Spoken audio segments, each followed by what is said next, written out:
जय हिंद। आज हम आपके लिए लाए हैं प्रेमचंद जी की पहली कहानी संग्रह सोज़े वतन। यह उनकी क्रांतिकारी कहानी संग्रह थी, जिसके डर से अंग्रेज़ों ने इस पर प्रतिबंध लगा दिया था। यह देशभक्ति से ओतप्रोत कहानी संग्रह थी और इसमें उन्होंने अपने नाम से, अपने मूल नाम से प्रकाशन किया था, जो उनका मूल नाम है नवाब राय। और इसमें कुल 5 कहानियाँ हैं जो इसमें लिखी हुई हैं। दुनिया का सबसे अनमोल रतन, यही मेरी वतन, शेख मखमूर, शोक का पुरस्कार, सांसारिक प्रेम और देश प्रेम। तो इस वीडियो की श्रृंखला में इसकी हम 5 कहानियों को एक-एक करके पढ़ेंगे। तो चलिए शुरू करते हैं। सोज़े वतन, इसमें है दिवाचा। दिवाचा का अर्थ होता है प्राकथन या अनुक्रमण या भूमिका। तो ये उर्दू शब्दावली इसमें ज़्यादा है। तो लिखते हैं नवाब राय, हर एक कौम का इल्म व अदब अपने ज़माने की सच्ची तस्वीर होता है। अर्थात हर देश का ज्ञान और सम्मान अपने ज़माने का एक तस्वीर होता है। अर्थात ये साहित्य की बात कर रहे हैं कि किसी भी देश का साहित्य वहाँ का एक सच्चा तस्वीर होता है, जो ख़यालात कौम के दिमागों को मुतहरिक, सक्रिय करते हैं और जो जज्बात कौम के दिलों में गूंजते हैं, वो नज़्म व नस्र, पद्य गद्य के सफ़ों में ऐसी सफाई से नज़र आते हैं जैसे आईने में सूरत। अर्थात जो विचार वतन या देश के दिमाग में सक्रिय रहते हैं और जो भाव देशवासियों के दिलों में गूंजते हैं, वे वहाँ की कविताओं या गद्य रचनाओं में आईने की तरह प्रतिबिंब के रूप में दिखाई देते हैं। हमारे लिटरेचर का इब्तिदाई दौर वो था कि लोग गफलत के नशे में मतवाले हो रहे थे। मतलब हमारे साहित्य का एक समय ऐसा था, लिखते हैं प्रेमचंद जी, कि लोग गलतफहमी में थे कि इस ज़माने की अदबी यादगार बज्जू इस ज़माने की अदबी यादगार बज्जू अलावा आशिकाना गज़लों और चंद फहाश किस्सों, अश्लील कहानियों के और कुछ नहीं। अर्थात प्रेमचंद जी कहते हैं कि जब हमारे समय में ऐसा साहित्य था कि केवल गलतफहमी और अश्लील कहानियाँ ही साहित्य में हैं और कुछ भी नहीं है। दूसरा दौर उसे समझना चाहिए जब कौम के नए और पुराने ख्यालात में ज़िंदगी और मौत की लड़ाई शुरू हुई और इस्लाह तमद्दुन, सांस्कृतिक सुधार की तजवीज़ें सोची जाने लगी। बड़ी चोखी उर्दू है इनकी। तो कहते हैं कि जब कौम के यानी वतन के नए और पुराने ख्यालात में संघर्ष शुरू हुआ, ज़िंदगी और मौत की लड़ाई शुरू हुई और सांस्कृतिक सुधार के विचार सोचे जाने लगे, इस ज़माने के कसस व हिकायत, किस्से तथा कहानी ज़्यादातर इस्लाह अर्थात सुधार के नवीनता तजदीद ही का पहलू किए हुए हैं। अर्थात जो रीति काल में था उससे थोड़ा थोड़ा ऊपर आ रहे थे प्रेमचंद। और गद्य युग में वे तो उपन्यास सम्राट रहे, तो वो अपने युग की विशेषता बता रहे हैं कि सुधार और नवीनता की विचारधारा उस समय पनप रही थी, ये कह रहे हैं। अब हिंदुस्तान की कौमी ख्याल ने बलोगियत, बालिगपन, बुद्धिमत्ता के जीने पर एक कदम और बढ़ाया है और हुब्बे वतन के जज्बात लोगों के दिलों में उभरने लगे हैं। मतलब संघर्ष से लोगों की बुद्धिमत्ता जाग गई है और उन्होंने अपना वतन के लिए अपनी भावनाओं को प्रकट किया है, जगाया है, ऐसा कह रहे। क्योंकर मुमकिन था कि इसका असर अदब पर न पड़ता।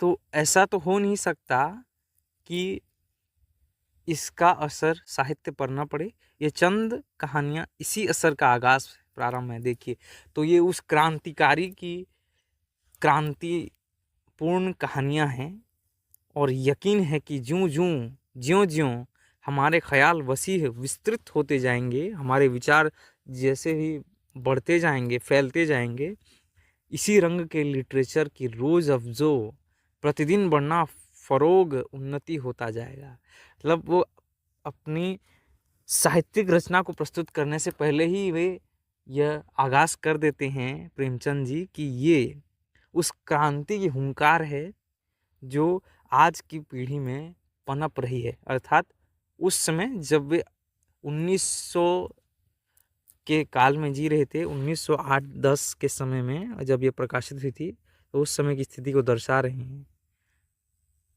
हमारे मुल्क को ऐसी किताबों की अशद सख्त ज़रूरत है जो नई नस्ल के जिगर पर हुब्बे वतन देश प्रेम की अजमत महिमा का नक्शा जमाए।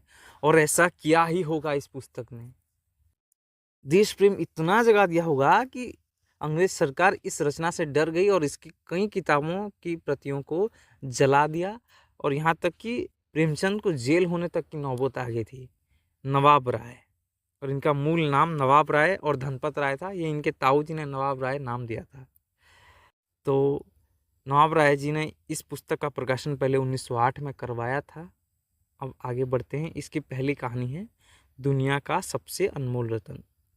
इसकी शब्दावली उर्दू से भरी हुई है, तो मुझे उर्दू का उतना ज्ञान तो है नहीं, लेकिन फिर भी जितना थोड़ा बहुत ज्ञान है उससे पढ़ के आगे बढ़ते हैं।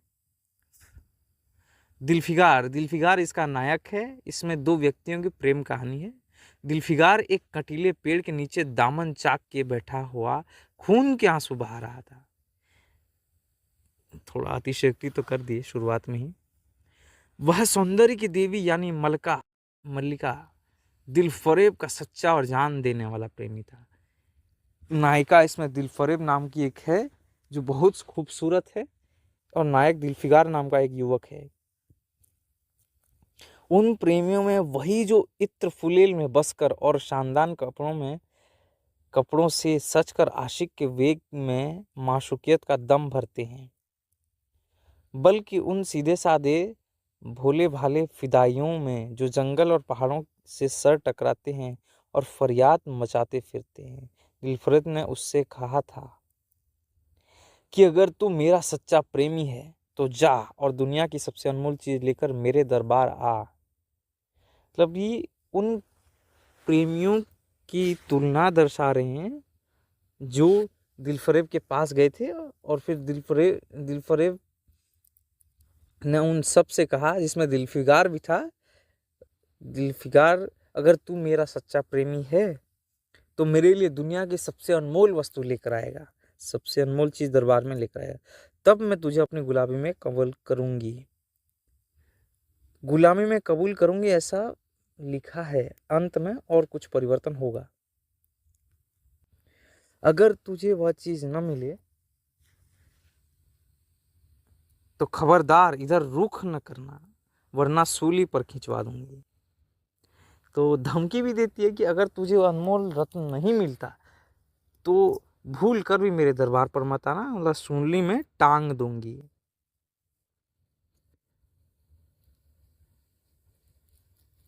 दिलफिगार को अपनी भावनाओं के प्रदर्शन का, शिकवे शिकायत का, प्रेमिका के सौंदर्य दर्शन का तनिक अवसर भी न दिया गया। अर्थात इसमें दिलफिगार पर्दे के पीछे थी, तो इसलिए दिलफरेब पर्दे के पीछे थी, तो इसलिए दिलफिगार उसके दर्शन भी नहीं कर पाया, बस आवाज़ सुनी और वापस लौट गया। दिलफरेब ने ज्यों ही यह फैसला सुनाया, उसके चौबदारों ने गरीब दिलफिगार को धक्के देकर बाहर निकाल दिया। गरीब मतलब छोटे घर का होगा, किंतु प्रेमी बन गया होगा, इसीलिए उसको गरीब कहा गया है। और आज 3 दिन से यह आफत का मारा आदमी उस कंटीले पेड़ के नीचे उसी भयानक मैदान में बैठा हुआ सोच रहा है कि क्या करूं।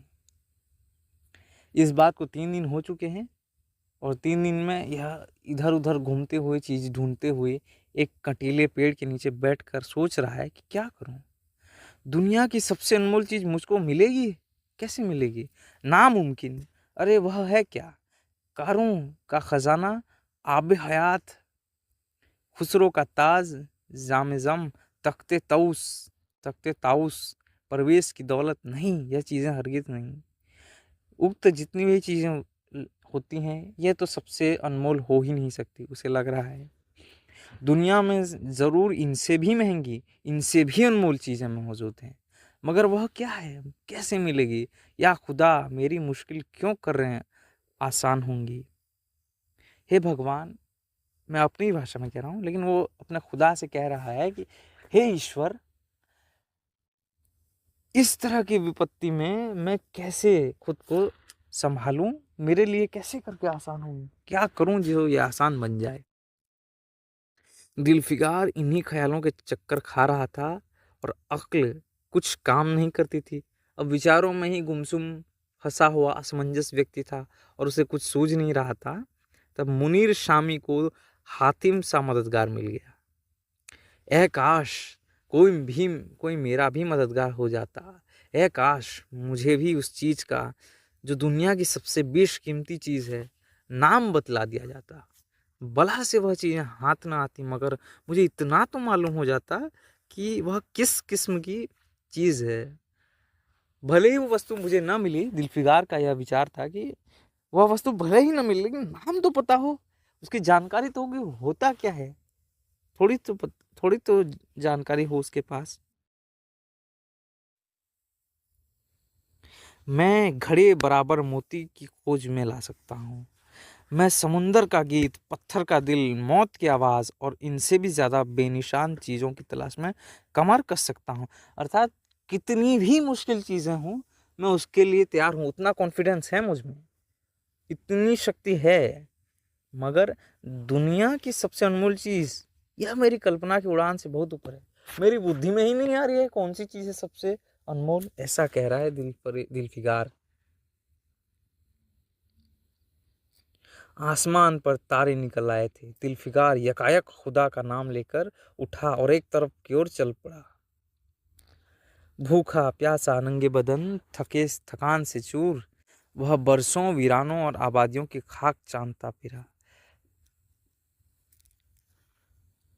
तलवे कांटों से छलनी हो गई, शरीर में हड्डियां दिखाई देने लगी, मगर वह चीज दुनिया की सबसे बेशकीमती चीज थी, न मिली और न उसका कुछ निशान मिला। मतलब उस व्यक्ति ने खोज शुरू की, दिलफिगार ने इतने साल गवा दिए, उसका शरीर सूख गया, भूख से नंगे बदन, कपड़े खराब, थका हारा व्यक्ति इधर उधर भटक रहा था, मगर उसको अनमोल चीज की एक निशान तक नहीं मिली थी।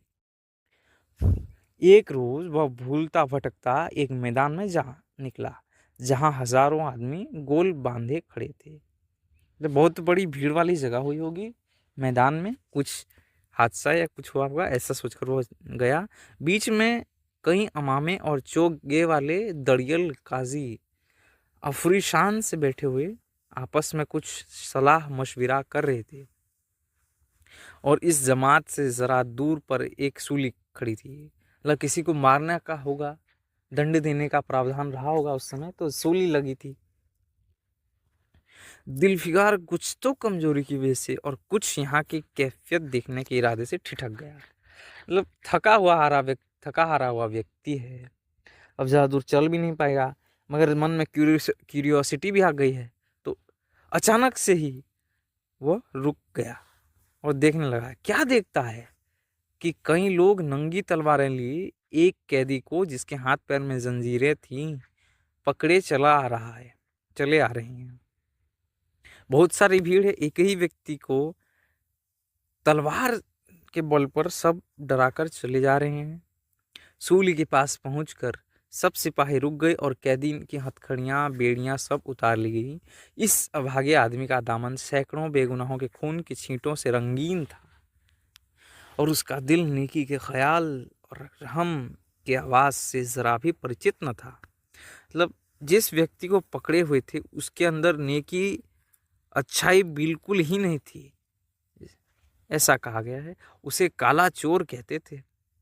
सिपाहियों ने उसे सूली के तख्ते पर खड़ा कर दिया, मौत की फांसी उसकी गर्दन में डाल दी और जल्लादों ने तख्ता खींचने का इरादा किया कि वह अभागा मुजरिम चीख कर बोला, खुदा के वास्ते मुझे एक पल के लिए फांसी से उतार दो ताकि अपने दिल की आखिरी आरज़ू निकाल लूं। यह सुनते ही चारों तरफ सन्नाटा छा गया। लोग अचंभे में आकर ताकने लगे। काजियों ने एक मरने वाले आदमी की अंतिम याचना को रद्द करना उचित न समझा और बदनसीब पापी काला चोर जरा देर के लिए फांसी से उतार लिया गया। इसी भीड़ में एक खूबसूरत भोला भाला लड़का एक छड़ी पर सवार होकर अपने पैरों पर उछल उछल फर्जी घोड़ा दौड़ा रहा था और अपनी सादगी की दुनिया में ऐसा मगन था जैसे वह इस वक्त सचमुच अरबी घोड़े पर सवार हो। उसका चेहरा उस सच्ची खुशी से कमल की तरह खिला हुआ था, चंद दिनों के लिए बचपन ही में हासिल होती है और जिसकी याद हमको मरते दम तक नहीं भूलती है।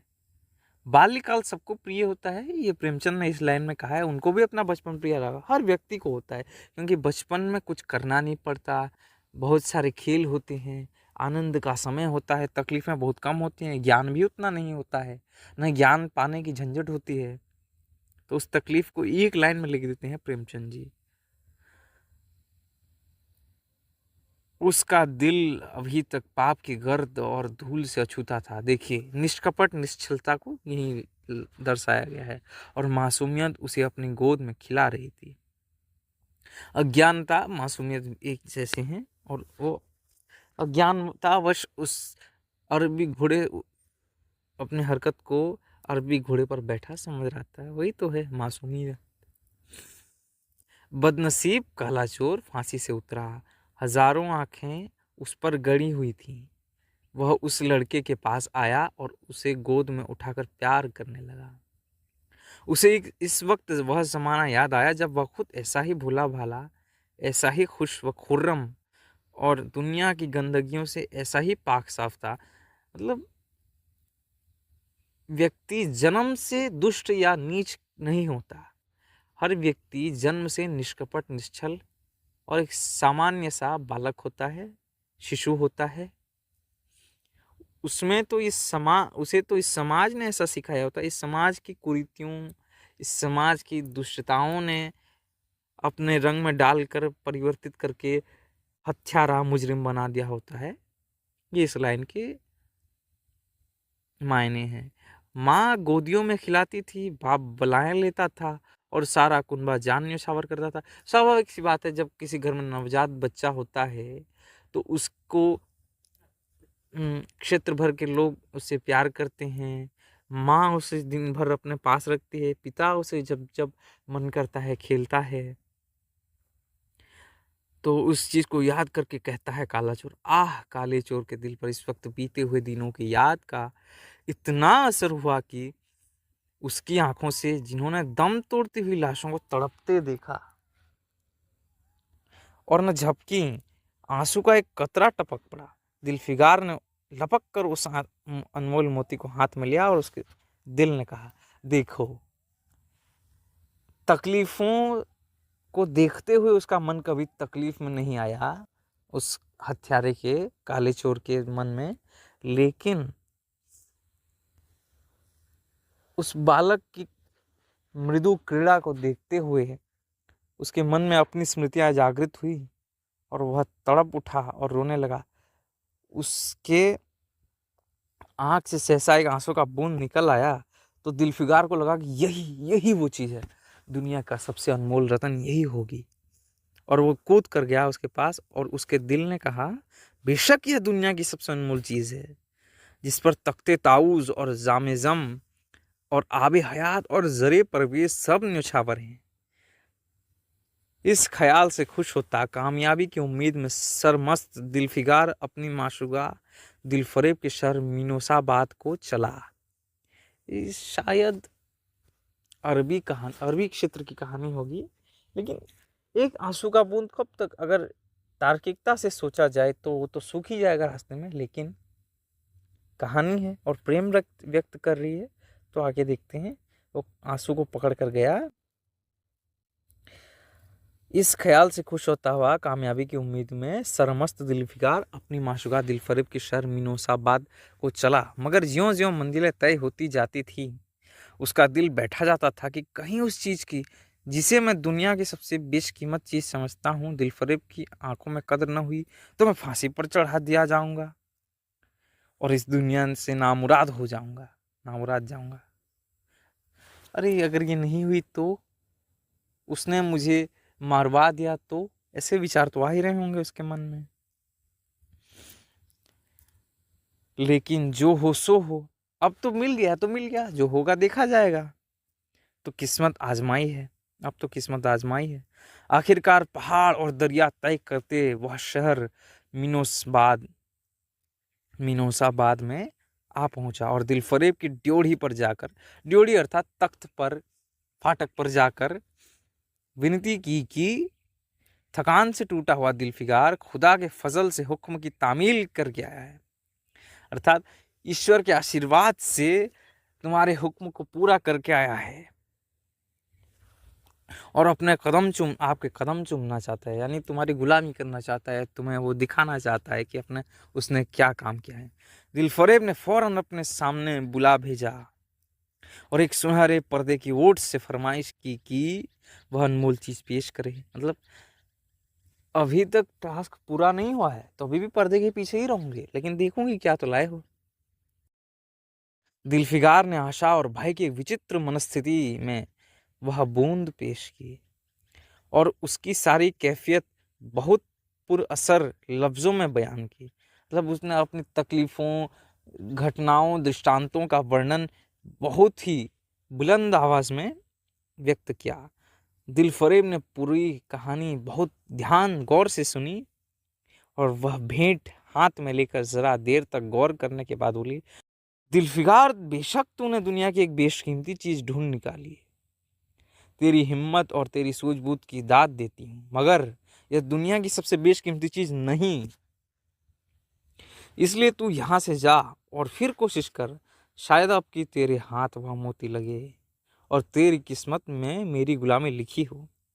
जैसा कि मैंने पहले ही बतला दिया था, मैं तुझे फांसी पर चढ़वा सकती हूँ, मगर मैं तेरी जान बख्शी करती हूँ, अर्थात मैं तुझे जीवन दान देती हूँ, इसलिए कि तुझमें वह गुण मौजूद है जो मैं अपने प्रेमी में देखना चाहती हूँ और मुझे यकीन है कि तू जरूर कभी न कभी कामयाब होगा। अर्थात इतनी कोशिश की है, कुछ नायाब मिला तो है, भले ही सबसे अनमोल रत्न न मिला हो, लेकिन इसमें योग्यता है, वो ऐसा बता रही है।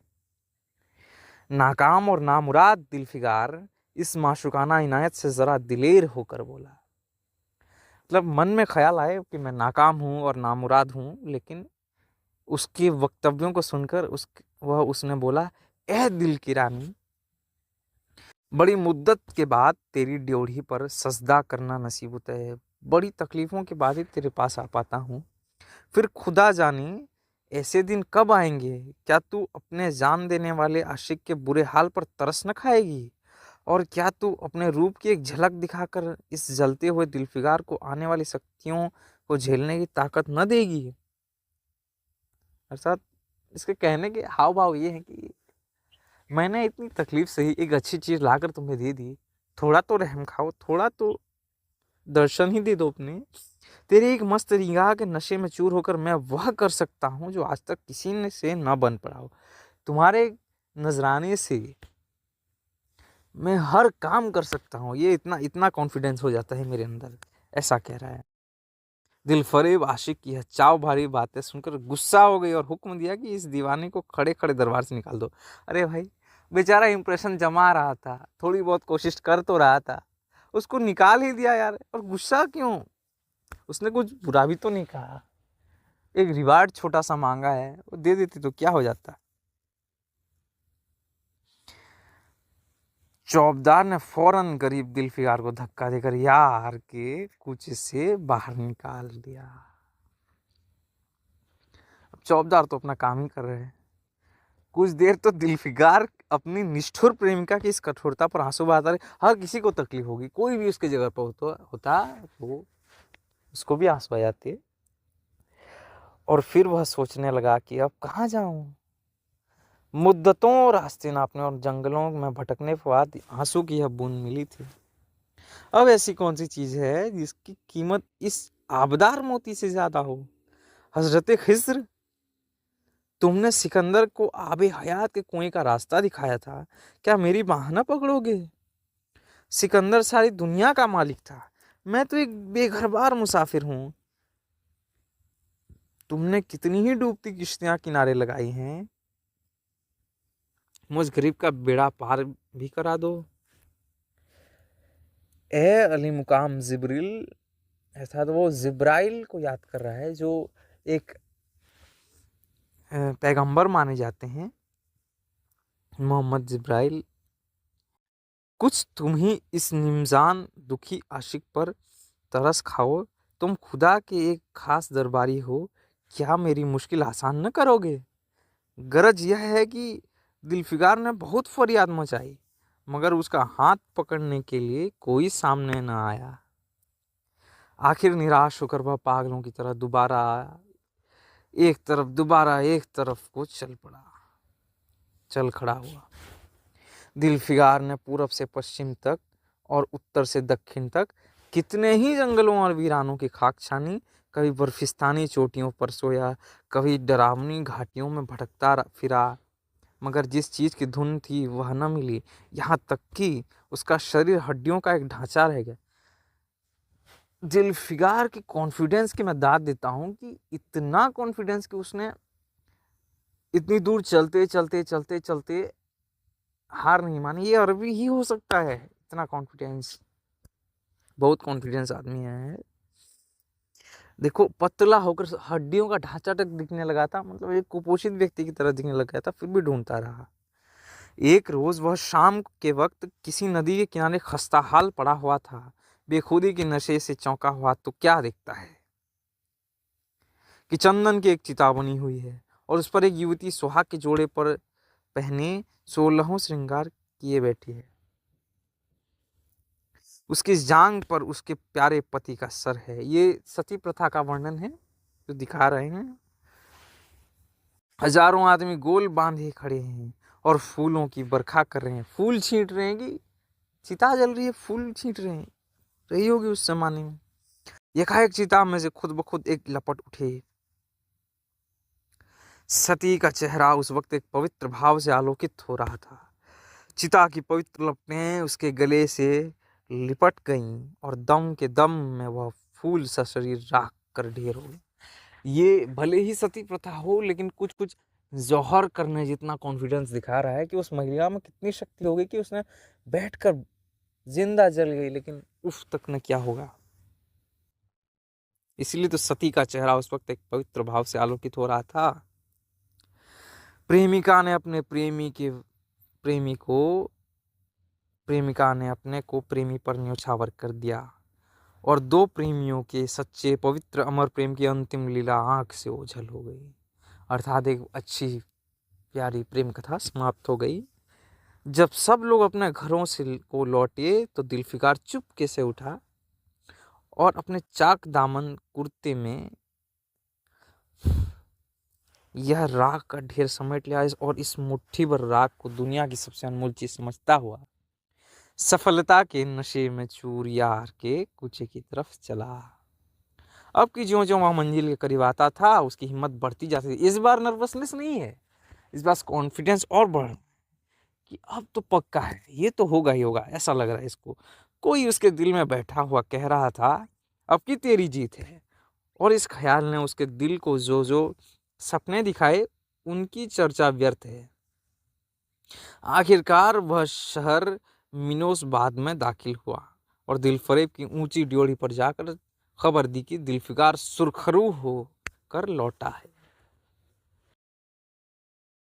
और हुजूर के सामने आना चाहता है। दिलफरेब ने जांबाज आशिक को फौरन दरबार में बुलाया और उस चीज के लिए जो दुनिया की सबसे बेशकीमती चीज थी, हाथ फैला दिया। दिलफिगार ने हिम्मत करके उसकी चांदी जैसे कलाई को चूम लिया। देख रहे हो, एक चांस तो मिला इसको कि दिलफरेब का हाथ देखने को मिला, तो उसने उसको चूम लिया और मुट्ठी भर राख को उसके हथेली में रखकर सारी कैफियत दिल को पिघला देने वाले लफ्जों में कह सुनाए। पूरा घटनाक्रम राख को डालकर हाथ में एकाएक कहने ही लगा वो, और अपनी सुंदर प्रेमिका के होंठों से अपनी किस्मत का मुबारक फैसला सुनने के लिए इंतजार करने लगा। घटनाक्रम सुनाई तो चुप हो गई होगी, सोच रही होगी, तो ये भी इंतजार करने लगा। दिलफरेब ने उस मुट्ठी भर राख को अपने आंखों से लगा लिया और कुछ देर तक विचारों के सागर में डूबे रहने के बाद बोली, ए जान निछावर करने वाले आशिक दिलफिगार, बेशक यह राग जो तू लाया है, जिसमें लोहे को सोना कर देने की सिफत है, इसमें इतनी शक्ति है कि लोहे को भी सोना कर दे, पारस पत्थर के समान, ऐसा कह रही है। दुनिया की बहुत बेशकीमती चीज है और मैं सच्चे दिल से तेरी एहसानमंद हूं कि तूने ऐसी अनमोल भेंट दी। मतलब कह रही है कि पहली बार शुक्रिया कहा, शुक्रिया। मगर दुनिया में इससे भी ज्यादा अनमोल चीज है, जा उसे तलाश कर और तब मेरे पास आ। मैं तहे दिल से दुआ करती हूं कि तू मुझे कामयाब करे।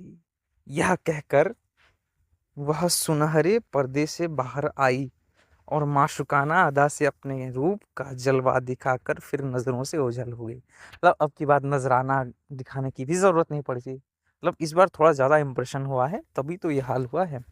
अभी दिलफिगार के होश हवास ठिकाने पर न आने पाए थे कि चौबदार ने मुलायमियत से उसका हाथ पकड़कर यार के कूचे से उसको निकाल दिया। चल अब की बार थोड़ी नरमी तो चौबदार ने भी दिखाई और आहिस्ते आहिस्ते उसको लेकर निकाल दिया। और फिर तीसरी बार वह प्रेम का पुजारी निराशा के अथाह समुद्र में गोता खाने लगा। दिलफिगार का हियाब छूट गया। उसे यकीन हो गया कि मैं दुनिया में उसी तरह नाशाद और नामुराद मर जाने के लिए पैदा किया गया था और अब इसके सिवा कोई और चारा नहीं है कि किसी पहाड़ी पर चढ़कर नीचे कूद पड़ूं ताकि माशूक के जुल्मों की फरियाद करने के लिए एक हड्डी भी बाकी न रहे। विचित्र बात है कि इस आदमी को नजराना भी मिल गया, कॉन्फिडेंस चाहिए तो कॉन्फिडेंस भी मिल गया था, लेकिन जैसे ही वो उसके नजराने से दूर हुआ तो निराशा ने उसको घेर लिया। ये शायद साइकोलॉजी में एक सामान्य सी बात है कि आपको जब तक कुछ चीज कॉन्फिडेंस दे रही है, देती रहती है, वो अगर नदारद हो जाए तो फिर निराशा आपको घेर ही लेती है। हाँ सही भी है, क्योंकि जिस जगह पेड़ नहीं उगाएंगे तो वहां घास अपने आप उग ही जाएगी, ऐसी ही हालत है। तो अब आगे बढ़ रहा था दिलफिगार। अब उसको लगा कि वह दीवाने की तरह उठा, एक पागल व्यक्ति की तरह उठा और गिरता पड़ता एक गगनचुंबी पहाड़ की ओर की चोटी पर जा पहुंचा। बहुत ऊंची चोटी पर जाकर वो कूदने के लिए तैयार हो रहा था।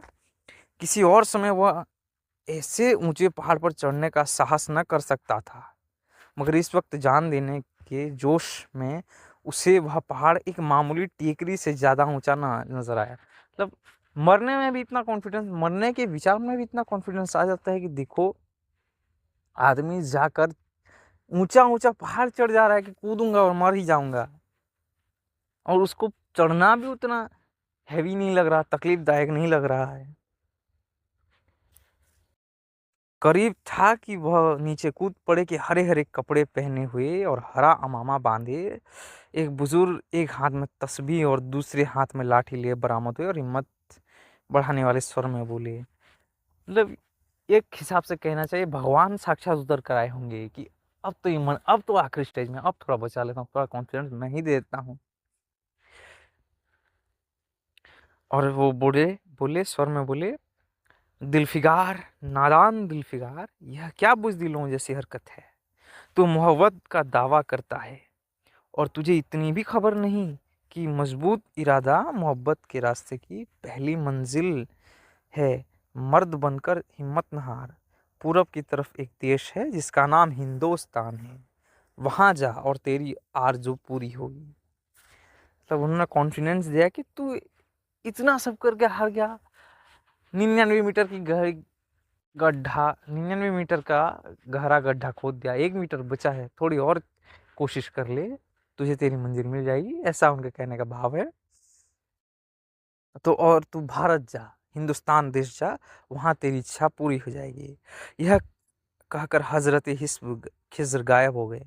अर्थात ये देखो, एक पैगंबर टाइप के ही थे, इतना कहते ही वे गायब हो गए, अंतर्धान हो गए। तो ईश्वर ही तो आए थे उसे कहने। दिलफिगार ने शुक्रिया की नमाज अदा की और ताज़ा हौसले, ताज़ा जोश और अलौकिक सहायता का सहारा पाकर खुश खुश पहाड़ से उतरा और हिंदुस्तान की तरफ चल पड़ा। मुद्दतों तक कांटे से भरे हुए जंगलों, आग बरसाने वाले रेगिस्तानों, कठिन घाटियों और अबंध्य पर्वतों को तय करने के बाद दिलफिगार हिंद की पाक सरजमी में दाखिल हुआ और एक ठंडे पानी के सोते में सफ़र की तकलीफें धोकर थकान के मारे नदी के किनारे लेट आया। मतलब बहुत तकलीफों के बाद, दूर देश का व्यक्ति है, अरब देश का व्यक्ति है, चल चल कर आया है और एक नदी के किनारे आकर बैठता है भारत में। शाम होते होते वह एक चटियल मैदान, चटियल चट्टान नुमा, थोड़ा बजरी टाइप का एरिया रहा होगा, उस मैदान में गया जहाँ बेशुमार अधमरी और बेजान लाशें बिना कफन के पड़ी हुई थी। इतनी लाशें केवल युद्ध के स्थल पर ही होती हैं, तो ये युद्ध स्थल पर पहुंच गया था।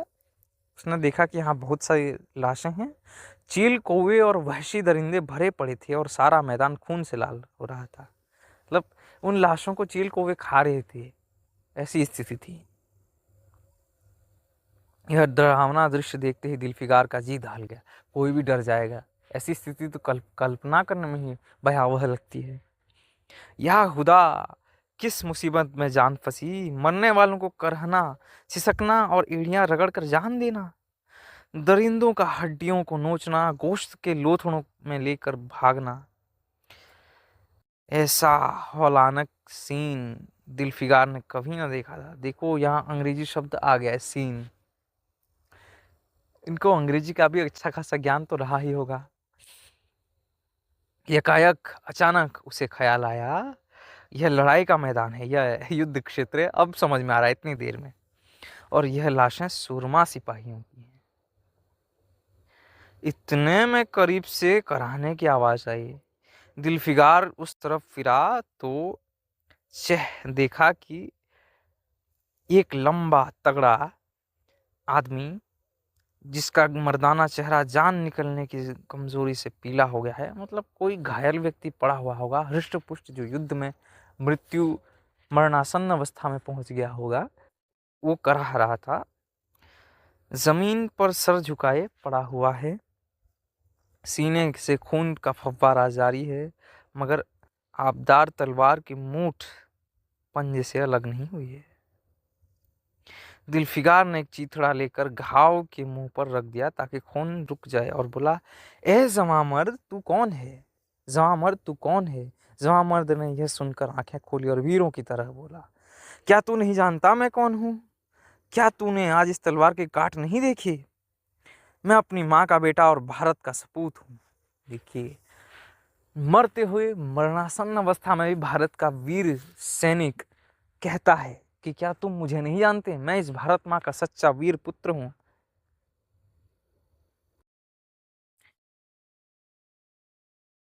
वीर पुत्र हूं। यह कहते कहते उसकी त्योरियों पर बल पड़ गए। अंतिम शब्दों में भी देखिए कि इतनी शक्ति आ गई कि सिर की त्योरियां चढ़ गईं। पीले चेहरे पीला चेहरा गुस्से से लाल हो गया और आबदार शमशीर फिर अपना जौहर दिखाने के लिए चमक उठी। दिलफिगार समझ गया कि यह इस वक्त मुझे दुश्मन समझ रहा है। नरमी से बोला, ए जमामर्द, मैं तेरा दुश्मन नहीं हूँ, अपने वतन से निकला हुआ एक गरीब मुसाफिर हूँ। उस व्यक्ति दिलफिगार को लगा कि लगता ये मुझे शत्रु समझ रहा है, तो इसको थोड़ा कन्विंस कर लेते हैं कि मैं नहीं हूँ भाई, मैं तुझे थोड़ा हेल्प कर रहा हूँ, तो थोड़ा बच जाए, मुझे तुझसे कुछ जानकारी लेनी है। इधर भूलता भटकता आ निकला, बराए मेहरबानी मुझसे यहाँ की कुल कैफियत बयान कर, अर्थात थोड़ा सहूलियत से ठीक हो जाओ, स्वस्थ, थोड़ा सा संभल कर मुझे यहाँ के घटनाक्रम बताओ, ऐसा कह रहा है दिलफिगार। यह सुनते ही घायल सिपाही बहुत मीठे स्वर में बोला। देखिए, भारतीय व्यक्ति जितना शक्तिशाली और क्रूर हो सकता है उतना ही एक क्षण भर में मृदु हो जाता है। ये इस लाइन में बताया गया है। अगर तू मुसाफिर है तो आ और मेरे खून से तर पहलू में बैठ जा, क्योंकि यह 2 अंगुल जमीन है जो मेरे पास बाकी रह गई है और जो सिवाय मौत के कोई नहीं छीन सकता। अर्थात आतिथ्य देखो उस मरते हुए व्यक्ति का, जिसने कहा कि मेरे पास इतनी ही जमीन है, यहाँ पर बैठो, मैं तुम्हारा सत्कार करूंगा और मैं यही मरूंगा। अफसोस है कि तू यहाँ ऐसे वक्त में आया जब तेरा आतिथ्य सत्कार करने के योग्य नहीं। देख रहे हो, मेरी मृत्यु अवस्था है, ये मेरा दुख है कि तू आया और मैं तेरा सत्कार नहीं कर पा रहा हूँ। हमारे बाप दादा का देश आज हमारे हाथ से निकल गया और इस वक्त हम बेवतन हैं। मेरे माता पिता, मेरे पूर्वज जिन्होंने इस देश को संभाला चलाया था, आज उनका देश उनसे छिन गया है और मैं बेवतन हो गया। मगर हमने हमलावर दुश्मन को बता दिया, जो लाशें तू देख रहा है या उन लोगों की हैं जो इस तलवार की घाट उतरे हैं। मतलब मैंने दुश्मन को डट कर जवाब दिया है, मुस्कुरा कर, और गौ की मैं बेवतन हूं, मगर गनीमत है कि दुश्मन की जमीन पर नहीं मर रहा। भले ही जो हालत में मर भले ही रहा हूं, लेकिन अपनी जमीन पर, अपने देश में मर रहा हूं, ये बहुत अच्छी बात है। सीने से घाव सीने के घाव से चिथड़ा निकाल कर, क्या तूने यह मरहम रख दिया? खून निकलने दे, इसे रोकने से क्या फायदा? क्या मैं अपने ही देश में गुलामी करने के लिए जिंदा रहूं? नहीं, ऐसी जिंदगी से मर जाना अच्छा, इससे अच्छी मौत मुमकिन नहीं। उस व्यक्ति ने अपने सीने से कपड़ा निकाल दिया और खून को बह जाने दिया। जवां मर्द की आवाज मध्यम हो गई, अंग ढीले पड़ गए, खून इतना ज्यादा बहा कि खुद ब खुद बंद हो गया। अब आप जितने भी कॉन्फिडेंस रहे, अपने घाव की चोट को अगर बंद नहीं करेंगे तो खून निकल जाएगा, आदमी खत्म ही हो जाएगा। और वो ऐसा हुआ। आखिरकार सारा शरीर बेदम हो गया, दिल की हरकत बंद हो गई और आंखें मूंद गई। दिलफिगार ने समझा अब काम तमाम हो गया कि मरने वाले ने धीमे से कहा, भारत माता की जय, और उनके सीने से खून का आखिरी कतरा निकल पड़ा। देखो, अनमोल चीज अब मिली है, उस व्यक्ति के खून का आखिरी कतरा। एक सच्चे देश प्रेमी और देशभक्त ने देशभक्ति का हक अदा कर दिया। दिलफिगार पर इस दृश्य का बहुत गहरा असर पड़ा और उसके दिल ने कहा, बेशक दुनिया में खून के इस कतरे से ज्यादा अनमोल कोई चीज नहीं हो सकती। उसने फौरन खून की बूंद को, जिसके आगे यमन का लाल हिच भी है, हाथ में लिया और इस दिलेर राजपूत की बहादुरी पर हैरत करता हुआ अपने वतन की तरफ रवाना हुआ और शक्तियां झेलता हुआ आखिरकार बहुत दिनों के बाद रूप की रानी मलका दिल फरेब की ड्योढ़ी पर जा पहुंचा और पैगाम दिया कि दिलफिकार सुरखरू और कामयाब होकर लौटा है और दरबार में हाजिर होना चाहता है। दिल फरेब ने उसे फौरन हाजिर होने का हुक्म दिया। खुद हस्बे मालूम सुनहरे पर्दे की ओट में बैठी और बोली, दिलफिकार, अब कि तू बहुत दिनों के बाद वापस आया है, ला दुनिया की सबसे बेशकीमती चीज कहाँ है? उस व्यक्ति की मृत्यु के बाद जब दिलफिकार को कॉन्फिडेंस हुआ कि दुनिया की कोई भी चीज इस आखिरी खून के कतरे से महंगी या शानदार या अनमोल नहीं हो सकती, इसे ही लेकर चलते हैं। और गया वह दिलफरेब के पास, तो उसने मांगा कि कौन सी बेशकीमती चीज लेकर आया है, दिखा। दिलफिगार ने मेहंदी रची हथेलियों को चूमते हुए खून का कतरा उस पर रख दिया और उसकी पूरी कैफियत पुरजोश लहजे में सुनाई, बुलंद आवाज में पूरे घटनाक्रम को सुनाया है कि कैसे मैं उस सैनिक से मिला, उसने आतिथ्य करने का सोचा। दिलफिगार ने मेहंदी रची हथेलियों को चूमते हुए खून का कतरा उस पर रख दिया। सुनहरा पर्दा हट गया और दिलफिगार के सामने हुस्न का एक दरबार सजा हुआ नजर आया, जिसकी एक एक नाजनीन जुलेखा से बढ़कर थी। दिलफरेब बड़ी शान के साथ सुनहरी मसनद पर सुशोभित हो रही थी। मतलब एक सिंहासन टाइप का आसन रहा होगा जिस पर वो बैठी होगी वो स्वर्णिम होगा। दिलफिकार हुस्न का यह तिलिस्म देखकर अचंभे में पड़ गया और चित्रलिखित सा खड़ा रहा। मतलब एक शौक इमेज होना चाहिए कि आदमी देखते ही हक्का बक्का रह जाए, ऐसा खड़ा हो गया था उसके रूप रंग को देखकर। खड़ा रहा कि दिलफरेब मसनत से उठी और कई कदम आगे बढ़कर उससे लिपट गए। देखो, जो गुलाम बनाना चाहती थी वो खुद जाकर लिपट गई, तो कितनी मूल्यवान वस्तु उसे मिली होगी। गाने वालियों ने खुशी के गाने शुरू किए, दरबारियों ने दिलफिकार को नजरें भेंट की और चांद सूरज को बड़ी इज्जत के साथ मसनद पर बैठा दिया, अर्थात जोड़ी को एक साथ बैठा दिया। जब वह लुभावना गीत बंद हुआ तो दिलफरेब खड़ी हो गई और हाथ जोड़कर दिलफिकार से बोली, ए जानी सारा आशिक दिलफिकार, मेरी दुआएं बर आईं और खुदा ने मेरी सुन ली और तुझे कामयाब व सुरखरू किया। मेरे आशिक दिलफिकार, ईश्वर ने मेरी सुन ली और तू कामयाब हुआ और जिंदा बचकर आया। आज तू मेरा मालिक और मैं तेरी लौंडी, अर्थात आज तू मेरा गुलाम नहीं बनेगा, मैं आपसे तेरी दासी होंगी। यह कहकर उसने रत्न जड़ित मंजूषा मंगाई और उसमें से एक तख्ती निकाली जिस पर सुनहरे अक्षरों पर लिखा हुआ था, खून का वह आखिरी कतरा जो वक्त की हिफाजत में गिरे, दुनिया की सबसे अनमोल चीज है। इस कहानी इस कहानी की समाप्ति यहीं पर होती है। दुनिया का सबसे अनमोल रतन मूलतः एक प्रेम कहानी नहीं है, यह उस देशभक्ति को प्रस्तुत करता है और उस आतिथ्य को दर्शाता है जो भारत के मरणासन्न व्यक्ति में भी होता है, जो कहता है कि तुम अगर मेरे देश को छीनने आए हो तो सतर्क हो जाओ, मैं मरते हुए भी तुम्हें मार सकता हूँ। और वो कहता है अगर तुम अतिथि बनकर आए हो तो मैं, मेरे पास जो भी है, मरते हुए भी मैं तुम्हारा उससे आतिथ्य सत्कार करूंगा। और ये बहुत महान कहानी है। इस कहानी में कईयों को झकझोर दिया होगा, कईयों के शरीर के अंदर, मन के अंदर क्रांति पैदा कर दी होगी। इसीलिए तो इस संग्रह को खत्म करने की कोशिश की गई थी अंग्रेजों द्वारा। और यहाँ कहानी समाप्त होती है। धन्यवाद।